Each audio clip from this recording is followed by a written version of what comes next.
Hey, and welcome to the Short Stuff. I'm Josh Clark, and there's Charles W. Chuck Bryan over there, and Jerry's sitting in for our producer, Dave C. Kouston, and this is Short Stuff. When you put all that info together, you got a Short Stuff, okay? That's right. Let's go, Chuck. It's about chameleons. Is that what we're doing?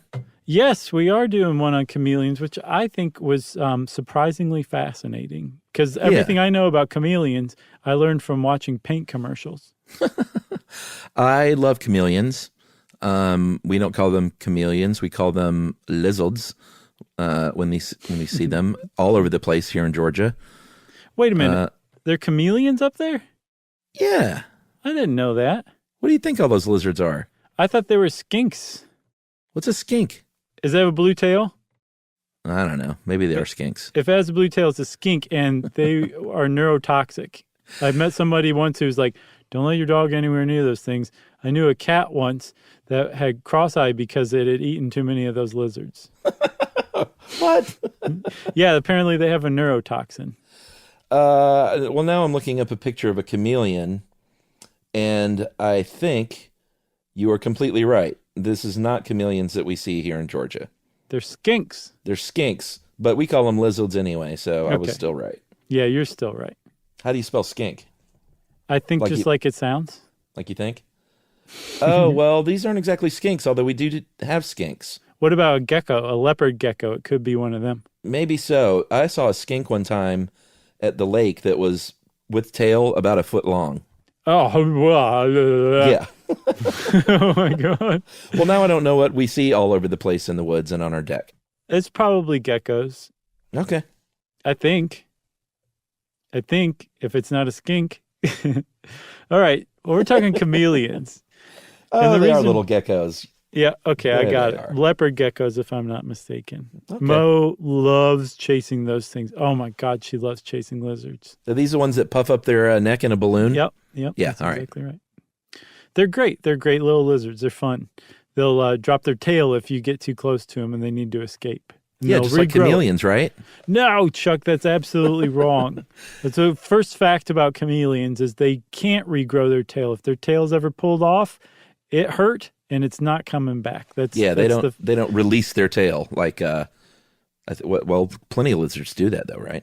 Yeah, like a gecko. Yeah. But that's not what people think of when they think of chameleons, that they can't regrow their tail. That's pretty arcane. That's a deep cut as far as chameleon facts are concerned. What most people think of when they think of chameleons is that they can change color. And everybody knows they can change color because they blend in with their surroundings, right? Wrong. Oh, man, we're both just batting zero right now. Yeah, we're busting some chameleon myths, and that is a myth that chameleons will be green if they're next to a leaf, or they will be brown if they are on your deck or your mulch. That is not true. That may accidentally happen to be true if you look and say, oh, look, they're the same color as my deck. But it's not because they're trying to blend in. They are trying to control their body temperature. Mm-hmm. But they do try to blend into the green as their sort of natural state. Right. But they're not doing anything in that point. Like you said, it's their natural state. Like they're just like it worked out that way. Yeah, it just worked out perfectly. Almost like it was designed by the hand of God himself or herself. If you watch Dogma. Wow. But they're green. Well, we'll get to why they're green because I thought that was a pretty interesting thing. But when they're agitated, when they're excited, when they're happy to see you, mm-hmm. When they are scared, when they're trying to like scare off somebody else, they're feeling emotional. And just like with humans, when you feel emotional, there's all sorts of hormones churning, right? Yep. Well, that's what happens with the chameleon too. When those hormones get to churning, they start to change color. And they do it in the same way that just about every other thing that changes color in the world, every other animal changes color.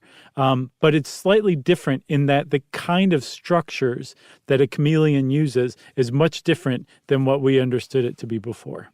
Yeah, I believe, if I'm remembering correctly, with our good old friend the octopus, mm-hmm. they have chromatophores.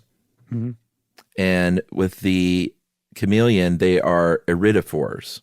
Yeah, so I saw that. I also saw somewhere that chromatophores is like the umbrella term for all the different okay. kinds of color changing cells, and that iridophores, like chameleons have, are a specific kind. Okay. But that the big difference between like an octopus and a chameleon as far as color changing goes, well, there's two. One is that the octopus is using pigment-filled sacs. Right.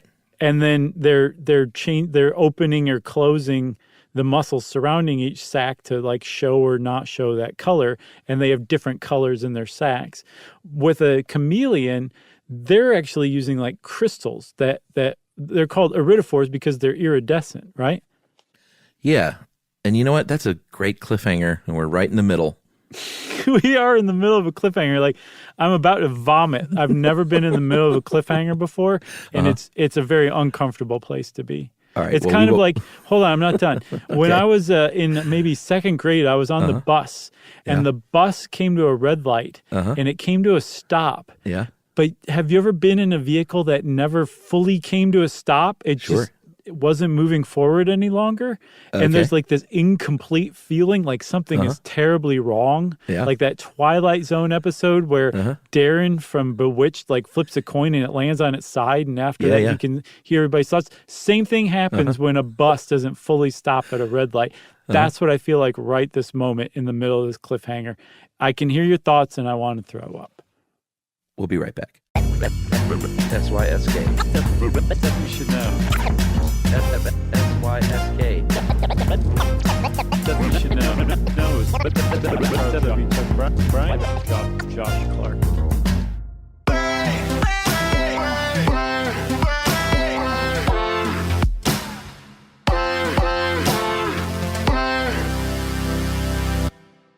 All right, everyone. Josh just vomited. I had to turn off my computer camera. Oh, thank you for the towel. So now I'm only listening, but we left it the cliffhanger where you were talking about the crystal-like cells called iridophores, that what they do instead of squeezing pigment is they work with actual light and color and light across the entire color spectrum, even if human beings can't see it. Yes, that's the huge thing. Like if you have a pigment sac, you can reflect the color that pigment reflects. And so it's showing blue or red or yellow or orange or something like that. An iridophore can reflect whatever color needs to be reflected at that moment. And like you said, even ones that humans can't see, impossible colors is what they're called.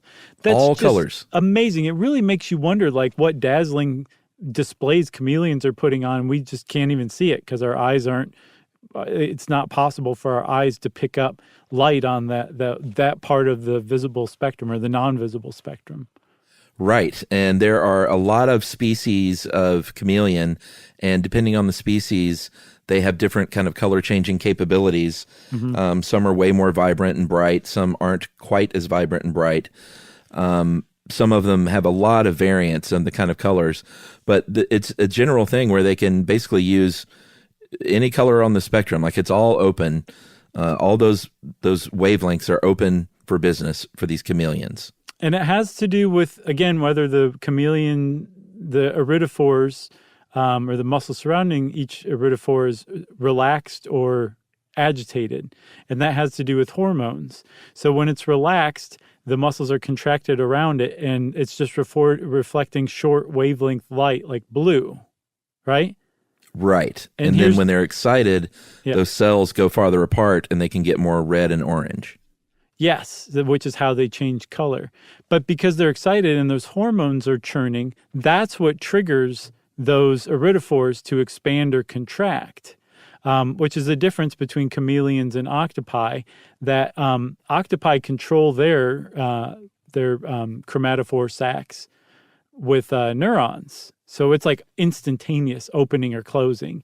With chameleons, it's fast, but it takes a little longer because the hormones have to go signal the cells to open or close depending on whether the animal's excited or relaxed. Yeah, and here to me is one of the coolest facts is the actual natural sort of color of a chameleon is more of a yellow. But when you see them, they're usually green when they're just chilling out.